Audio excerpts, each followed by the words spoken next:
Okay, here we go. A man is walking away from a lamppost.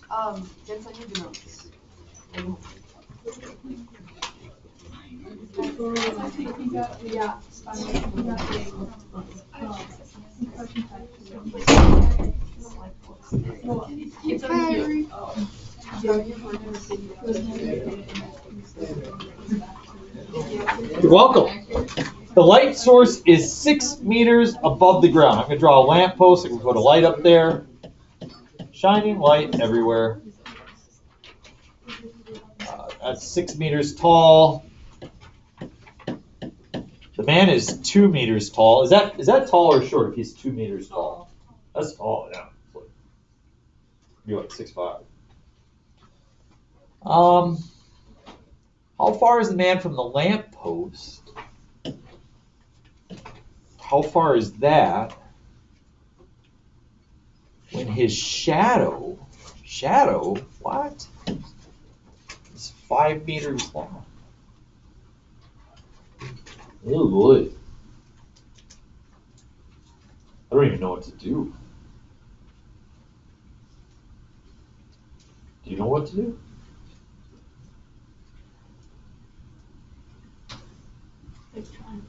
Triangle?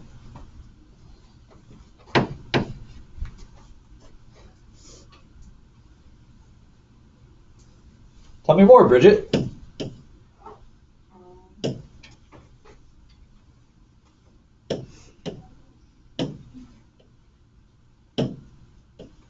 You can triangle like that.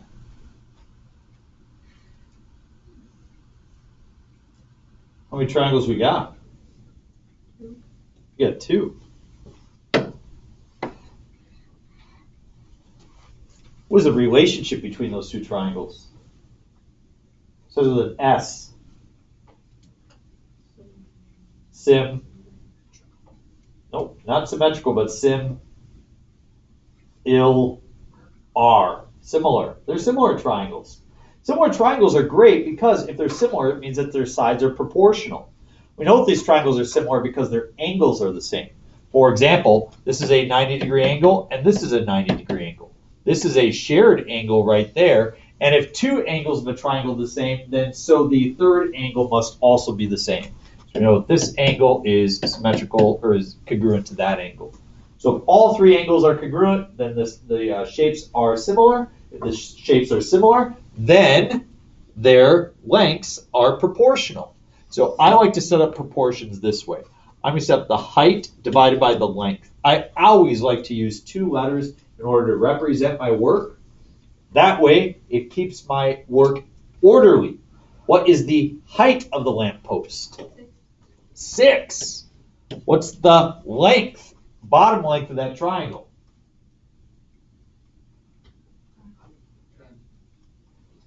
We don't know that length, do we? Yeah, we'll call it x plus 5. That equals, what's the height of the man? 2. Divided by 5. Cross multiply. 30 is equal to 2x plus 10. We subtract the 10 and we get 20 is equal to 2x. We divide by 2, 10 is equal to x. That's the distance the man is from the lamppost. Piece of cake upside down. 2 flagpoles. Heights of 9 and 13. Oh boy. A flagpole. Another flagpole. Ropes are tied from the top of the poles and they're attached to the other's base. So let's see, from the top to the other's base. From the top to the other's base. How far from the ground do the ropes cross? So I'm really looking for that height right there. Like, what is the height of that spot right there? Talk to the person next to you. What do you think might be a way you could solve this? Go ahead, talk. What do you think?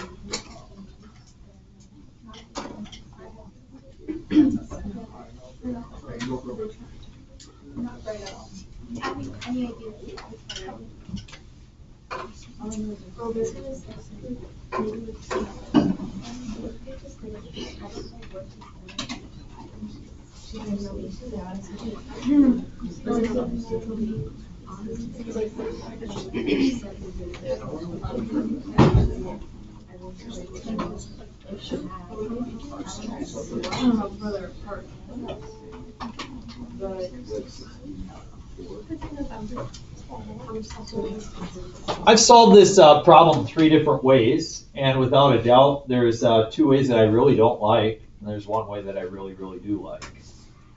You maybe thought about similar triangles. Similar triangles are pretty tough in this scenario because you only know that one angle is the same, and that'll be that angle right there. The other 2 are in fact different. So trying to create similar triangles in that, wait a minute. No, they're not. Yeah, so these 2 are the same, and then these 2 are the same, these 2 are the same, so on and so forth. But the problem is that you don't really know anything about the lengths of the triangles other than just those bases, and try to come up with something else. It's pretty tough. I wouldn't recommend it. So what would I do? I've sent this problem off to other teachers across southern Minnesota that I'm friends with, just say, how would you solve it? And all of them came back with the same thought. They said, hey, I tried to solve it using similar triangles and other methods, but I went to this other method instead. We all chose the same method. We decided to change the problem into this. Let's view it as the intersection of 2 lines. A red line intersecting a blue line. Okay? It's going to look complicated the first time you do it. Without a doubt, when you go through and doing your homework, it's going to make a lot of sense.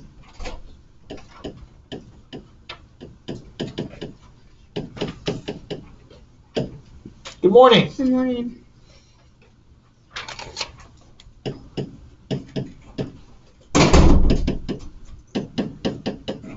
I have the red line, y equals mx plus b, and I have the blue line, y equals mx plus b. We're simply going to write equations for those 2 lines. Let's start with the red line. Y is equal to, m represents the slope, b would be the y-intercept. If this flagpole is 9 feet tall, does everybody agree that the y-intercept would be just 9 then?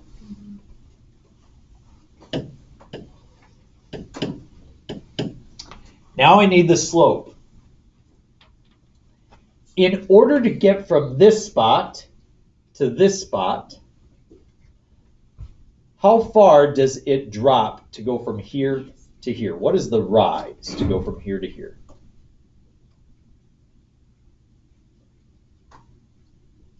We can all get this. It's at a height of 9. It's at a height of 0. What's the drop? Negative 9. Yep.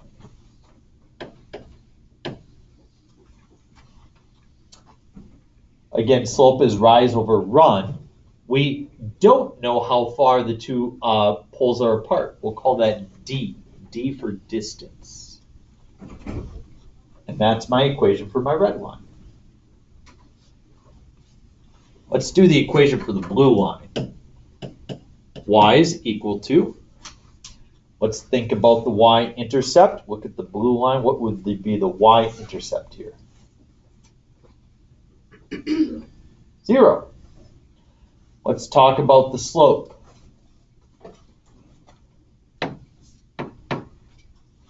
In order to get from the bottom of this pole to the top of that pole, how far would you have to rise?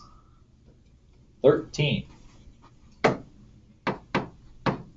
We don't know how far the run is. We'll call that D.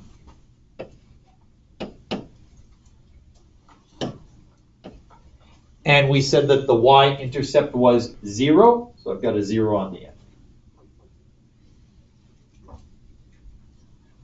We have two equations. If you're finding the intersection of two lines, what are your methods that you get to use? Midpoint, that tells me the middle of the line.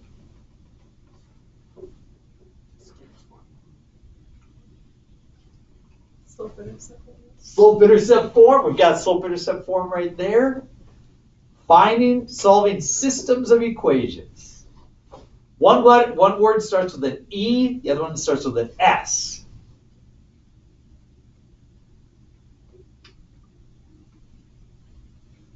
Substitution. Elimination. Yes. Oh, there we are. Substitution. Sorry, folks, I just had it in my head that we just graduated from all the algebra that we needed to know for our entire lives, and we're now experts in it. We should know substitution and elimination. Those are two ways in which we solve for the system of two equations. In this situation, are you going to use substitution or are you going to use elimination?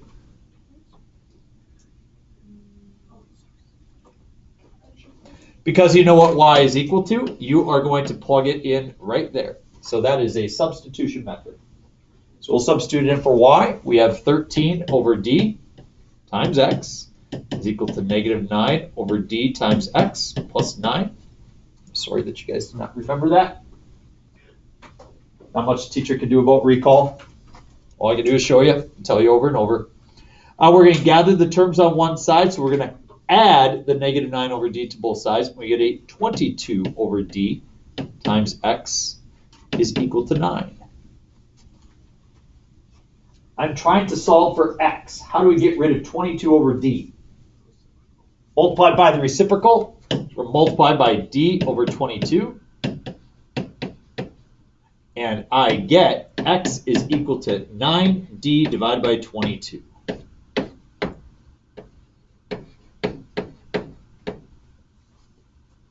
Well, that makes no sense to me at all. But if we just think about it, the mathematics is doing everything it's supposed to do for us. Okay? It's saying that this spot right here, it has an x and a y value, and we've just found the x value. The x value is 9 times the distance that they are apart divided by 22. That's the x value. But I don't care about the x value. All I want to know is I want to know the y value. And in order to find the y value, all we do is we take this and we plug it back in. And watch what happens as I plug it back in. I get as follows. Y equals 13 over d times 9d over 22. And when you plug it back in, what happens? What happens to the d's? They reduce. And I get 9 times 13, which is 117 divided by 22. And fortunately, I got a handy-dandy calculator I can take out and figure out exactly what that is so it makes sense with the question itself.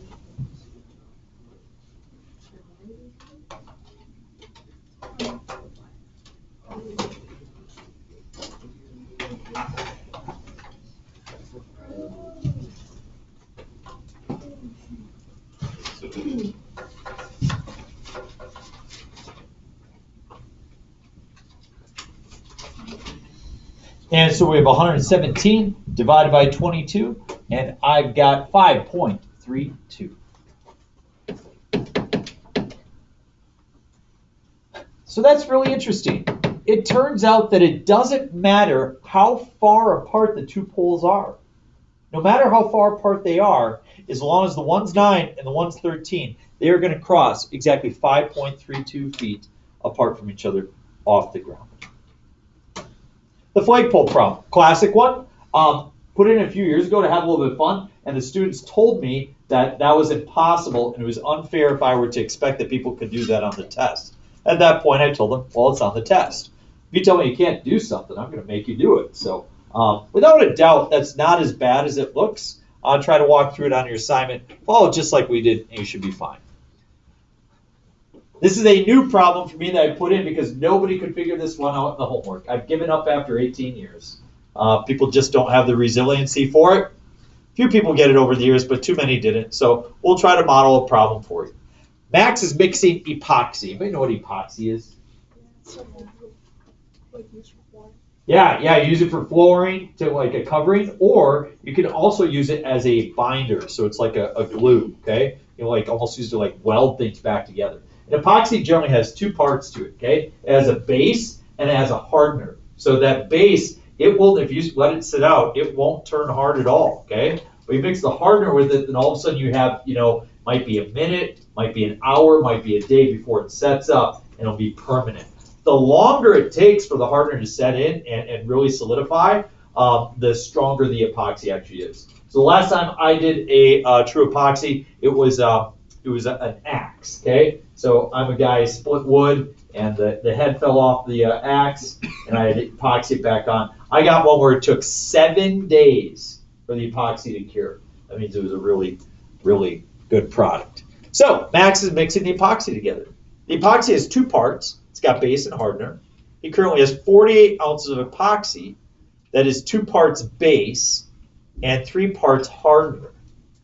How much base should he add so that it is 3 parts base and 1 part hardener? Oh boy. This looks confusing, doesn't it? Looks really tough.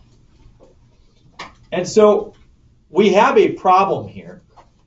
2 parts base, 3 parts hardener. Does everybody see that there's more hardener to it than there is base?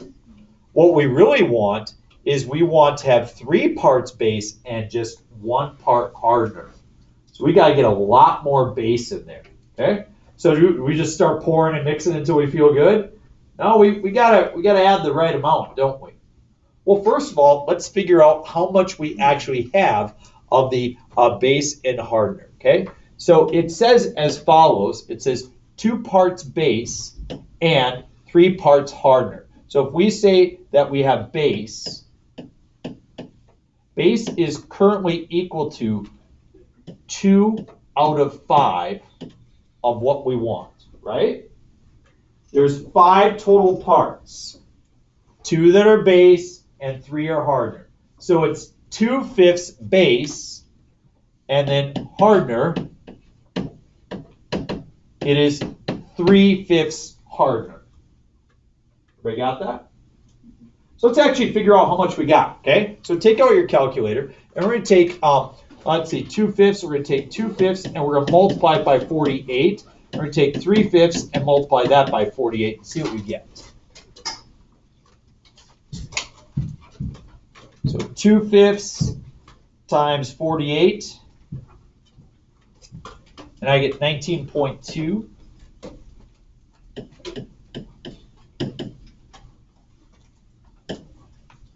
And then we go 3/5 times 48. And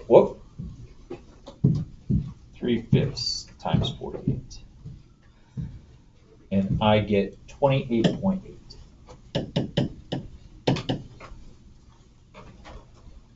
That's the hardest part of the problem. Everybody good? Okay. So we want to change that. Okay.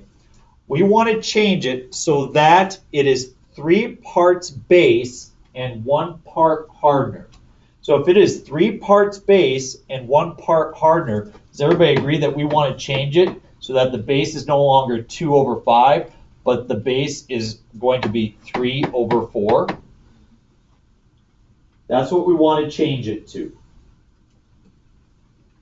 Okay? So we're going to change it to 3/4. So let's take our current situation. Our current amount of base is 19.2 divided by our total of 48. That's currently equal to my 2/5. So what I'm going to do is I'm going to add base to it, okay? If I add base to it, is that going to change this number, the amount of base that I have? Yeah.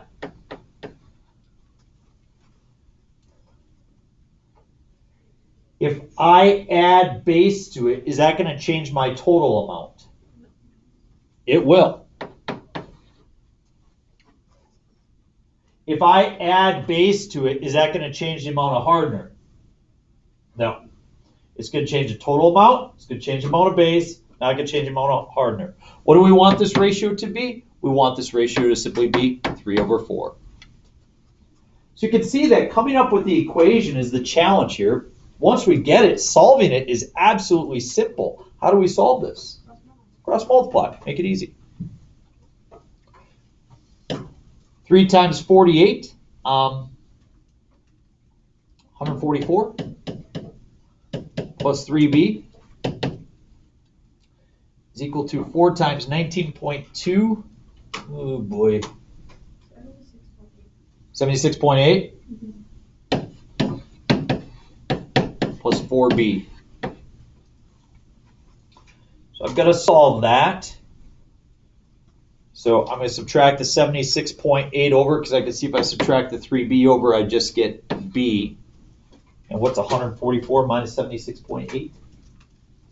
67.2. Wow. I just can't get away from it. I've been trying to design problems that don't involve 6, 7 in it at all. But just like fate. So we got a lot of base to add, don't we? That's part of the deal. That's a mixture problem. We have other types of mixture problems. One that involves money, one that involves chemistry. Example 10 is an exact one that I used in college and they continue to use in high school. But let's use a money example. Tom has $9,600 to invest. He invests a portion of it at a rate of 4% a year. The rest he invests into a riskier market, and he gets 10% a year. Good for him. If his total earnings of the interest are $528, how much did he invest in each place? Notice in this situation we have two variables. Okay. We have variable A, and that's the amount that he invested into the first investment. And we have B, which is the amount he invested into the second investment. And we happen to know something.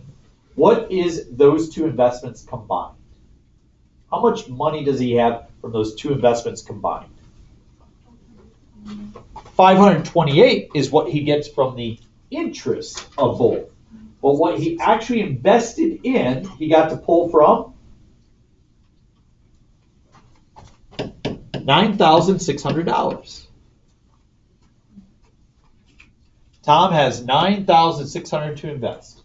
A portion went into A, a portion went into B.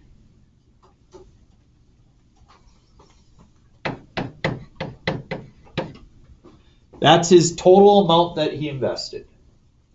Now, if that's the total amount he invested, we also know that he has a formula that came up with interest. How much interest did he have? He had $528 of interest.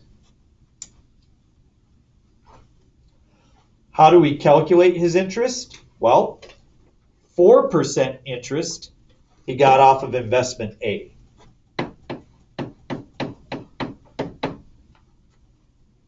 10% interest he got off of investment B. And that produces his interest.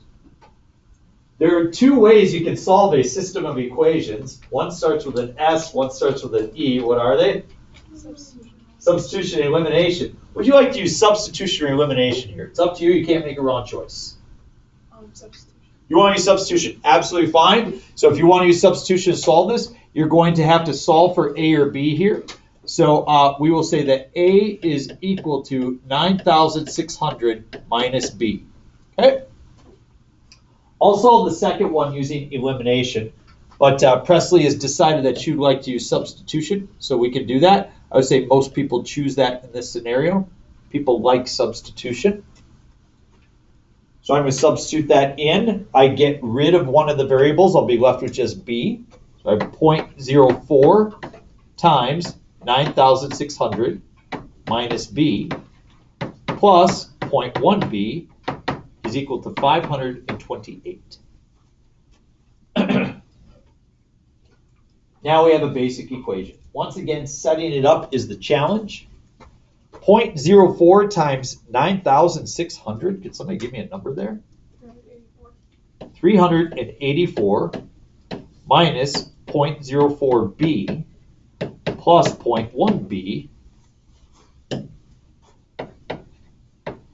is equal to 528. The 0.1 and the 0.04, that adds to 0.06.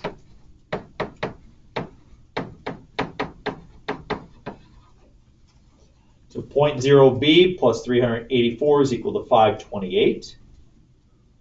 Solve by subtracting our 384. We get 0.06b is equal to, and what's 528 minus 320, or 528 minus 384? 144. If you take 0.06 and divide 144 by 0.06, what do you get for B?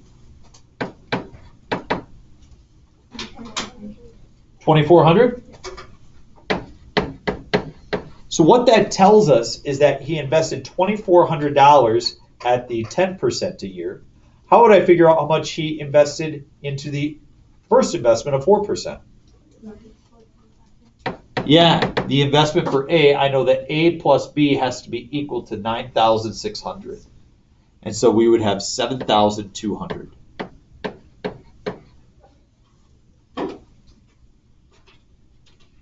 There's my two investments. Classic mixture problem of two equations. We're going to give you a chance to set one up on your own. Look at the next one.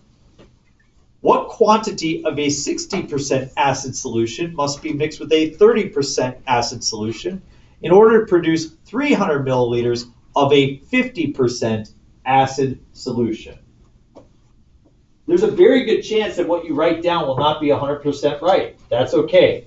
Go ahead, take a minute and a half, try to set up two equations. Don't try to solve it, try to set them up. See what you can do. Go ahead.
Got two things here.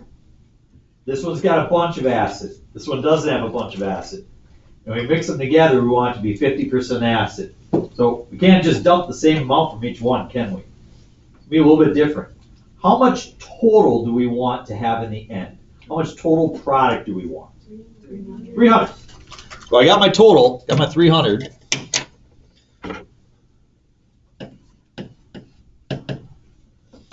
Well, I could dump like, say, 200 from this one and 100 from this one. Or I could dump like 250 and 50, or I could dump 150 from each, right? So the amount that I dump from each has to add up to 300. So your first equation, this is the one I was hoping people would be able to get, is A plus B is equal to 300. If you got that one right, tell the person next to you, good job. How much acid do we have? This is the key to the whole problem. How much acid do we have? We have 60% in one, but how much acid total do we want? 50%. Percent is not an amount though, is it? How actual much acid will we have if 50% of this is acid? 150. We want 150 milliliters of acid. 50% of the total. Okay? That helps me out. Well, what percent is, the part A is going to have 60% acid, and part B is going to have 30% acid. Hey, I've got a system of equations. What two ways can we use to solve a system of equations? Substitution, elimination. What do you want to use here? Elimination. Elimination. Yay! I like elimination a lot, okay? And I like elimination because it makes things go away, and that makes me really happy. So I'm going to turn this into an elimination problem by multiplying this through by a negative 0.3.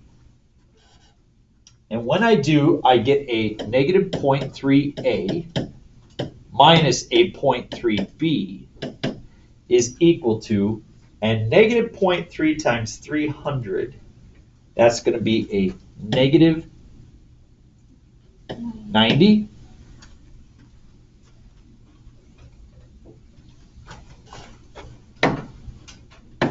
So now as I add these together, 0.6 and negative 0.3, that makes just 0.3a. Notice that the positive 0.3 and the negative 0.3b, those disappear or eliminate, which was our goal. The 150 and the negative 90, that makes 60. I solve this by dividing both sides by 0.3. And I get a is equal to 200. So I want 200 of the 60% acid, and then how much would I want of the 30%? I would want 100.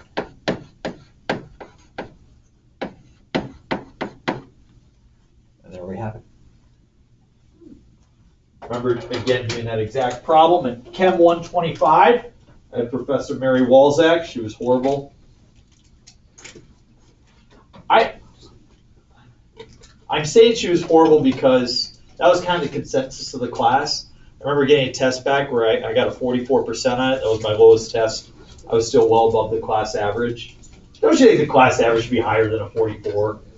I mean, that might be a sign that people really aren't learning a whole lot. Yeah, it was kind of awkward. Hey, these are not easy problems. You're going to have to practice them. Once you see them, then being able to go through them, that's a whole nother story, okay? So take a look at your homework. I can guide you to what you want to do next and what you don't want to do.